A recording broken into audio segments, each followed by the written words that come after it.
ಇನ್ನು ಕೊನೆ ಹಂತದ ಸಭೆ ನಡೆಸ್ತಾ ಇದ್ದ ಸುರ್ಜೇವಾಲಾ ಅವರ ಸಭೆಯಲ್ಲೇ ಮತ್ತೆ ಅಸಮಾಧಾನ ಸ್ಫೋಟ ಆಗಿದೆ. ಸಚಿವ ಜಮೀರ್ ಅಹಮದ್ ಖಾನ್ ವಿರುದ್ಧ ಶಾಸಕ ಗವಿಯಪ್ಪ ದೂರನ್ನ ಕೊಟ್ಟಿದ್ದಾರೆ. ಮತ್ತೊಂದು ಕಡೆ ಸರ್ಕಾರದ ವಿರುದ್ಧ ಯಾಕೆ ಮಾತನಾಡಿ ಸಾಯ್ತೀರಾ ಅಂತ ಬೇಳೂರು ಗೋಪಾಲಕೃಷ್ಣ ಅಂತೂ ಆಕ್ರೋಶ ಹೊರ ಹಾಕಿದ್ದಾರೆ. ಹಾಗಾದ್ರೆ ಬನ್ನಿ ಏನೆಲ್ಲ ಬೆಳವಣಿಗೆ ನಡೀತಾ ಇದೆ ರಿಪೋರ್ಟ್ ಅಲ್ಲಿ ನೋಡ್ಕೊಂಡು.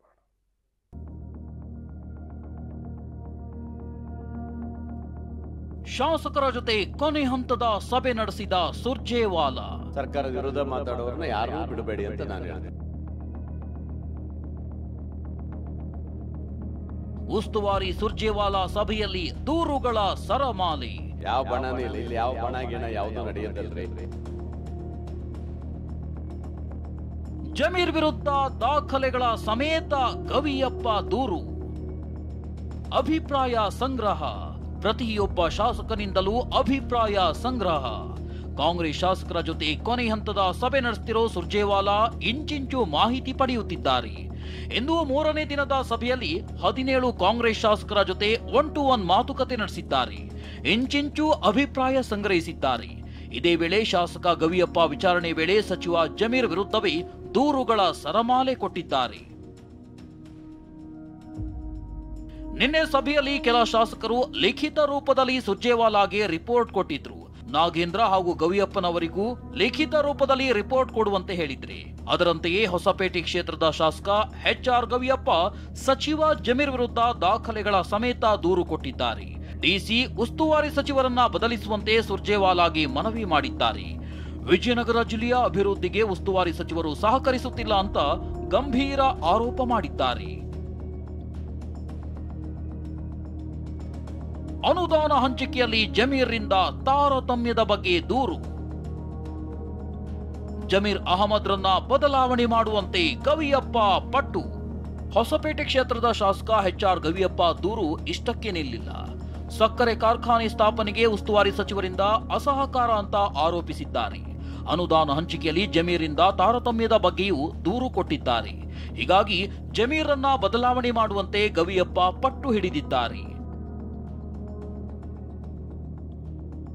ಸರ್ಕಾರದ ವಿರುದ್ಧ ಮಾತನಾಡುವವರನ್ನು ವಜಾ ಮಾಡಬೇಕು. ಬೆಂಗಳೂರಿನಲ್ಲಿ ಶಾಸಕ ಬೇಳೂರು ಗೋಪಾಲಕೃಷ್ಣ ಆಕ್ರೋಶ. ಈಗ ಏನಾಗಿದೆ, ಜಂಬೂ ಸವಾರಿ ತರ 140 ಜನ ಇದ್ದಾರೆ. ಜಾಸ್ತಿ ಜನ ಆದಾಗ ಈ ಸಮಸ್ಯೆ ಬರುತ್ತೆ. ಅದರಿಂದ ಅದೆಲ್ಲ ಗೊಂದಲವನ್ನು ಈಗ ಗ್ಯಾರಂಟಿ ಇರ್ಬೋದು, ಇನ್ನೊಂದಿರ್ಬೋದು. ಯಾಕೆ ಮಾತಾಡ್ತೀರಿ ನೀವು? ಏನ್ ಹಕ್ಕಿದೆ ಅವ್ರಿಗೆ ಮಾತಾಡಕ್ಕೆ? ಏನಿದೆ? ಮಾತಾಡಬಾರ್ದು ಅವರೆಲ್ಲ. ಅವರಿಗೆಲ್ಲ ಇವ್ರಿಗೆಲ್ಲ ಕಡಿವಾಣ ಹಾಕ್ಬೇಕು. ಸರ್ಕಾರದ ವಿರುದ್ಧ ಮಾತಾಡೋರನ್ನ ಯಾರೂ ಬಿಡಬೇಡಿ ಅಂತ ನಾನು ಹೇಳ್ತದೆ. ಅವ್ರಿಗೆ ಮೇಲೆ ಅವ್ರು ಬೇಕಾದ್ರೆ ವಜಾ ಮಾಡಿ ಹಾಕಿ, ಸಸ್ಪೆಂಡ್ ಮಾಡಿ ಹಾಕಿ ಸ್ವಲ್ಪ ದಿನ ಅವರಿಗೆ. ಆವಾಗ ಗೊತ್ತಾಗುತ್ತೆ ಅವರಿಗೆಲ್ಲ ಅಲ್ವಾ. ಯಾಕೆ ಆ ಥರ ಗೊಂದಲ ಮಾಡ್ತಾರೋ ಗೊತ್ತಿಲ್ಲ. ನಮ್ಮಲ್ಲಿ ಗ್ಯಾರಂಟಿ ಚೆನ್ನಾಗಿದೆ. ಏನಕ್ಕೆ ಗೊಂದಲ ಮಾಡಿ ಸಾಯ್ತೀರಿ ನೀವು? ಯಾವ ಬಣನೇ ಇಲ್ಲ, ಇಲ್ಲಿ ಯಾವ ಬಣ ಗಿಣ ಯಾವುದೂ ನಡೆಯೋದಲ್ರಿ. ಇವೆಲ್ಲ ಹೈಕಮಾಂಡ್ ಏನು ತೀರ್ಮಾನ ಮಾಡ್ತಾರೆ ಅದೇ ಬಣನೇ. ಆದರೆ ಅದೇನು ನಿರ್ಧಾರ ಆಗುತ್ತೆ ಅದೇನೆ. ಇಲ್ಲಿ ಬಣ ಅವ್ರ ಬಣ ಇವ್ರ ಬಣ ಅನ್ನೋದು ಯಾರೂ ಇಲ್ಲ.